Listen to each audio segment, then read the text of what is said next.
ළමයි අද දවල් කෑම මොකක්ද දන්නවද? කහබත් උයලා තියෙනවා. බලන්න මේ කහබත්. ඒකට කොළ පාට නූඩල්ස් දාලා රතු පාට නූඩල්ස් දාලා හදලා තියෙනවා. හරිද? නිකන් බත් එක කනකොට ඒක සුපිරි. ඒ වගේම සම්බෝලයක් හදලා තියෙනවා. සලාඩ් එකක් හදලා තියෙනවා. මේ බලන්න මේ කැට සලාදයක් හදලා තියෙනවා. මේකට දාලා තියෙන්නේ කරවිල. මේ කරවිල බැදලා මේ බලන්න.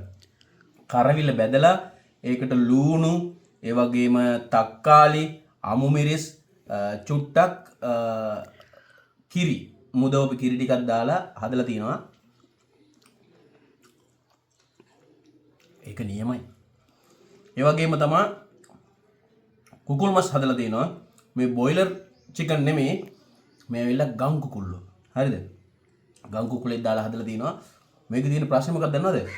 අර බොයිලර් එකේ සාමාන්‍ය මෙහෙම කඩනකොට කඩාගෙන එනවා. මේක කැඩෙන්නේ නැහැ. මේව කරලා ඔහොම අදින්න ඕන. මේක කැඩෙන්නේ. ඉතින් ඒ වගේ තියෙන්නේ චිකන් එකත් එක්ක තමයි හදලා තියෙන්නේ. මේ හොද්ද සුපිරියට හදලා තියෙනවා. අල එහෙම දාලා මේ තියෙන්නේ. අර්ථාපල්ල එහෙම දාලා තමයි මේ චිකන් එක හදලා තියෙන්නේ. ඉතින් මේක තමයි දවල් කෑම. ඔයාලා ගෙදර මොනවද අද ඉුවේ? අනිවාර්යෙන් කමෙන්ට් කරන්න. එනවද මාත් එක්ක බත් කන්න? එන්න.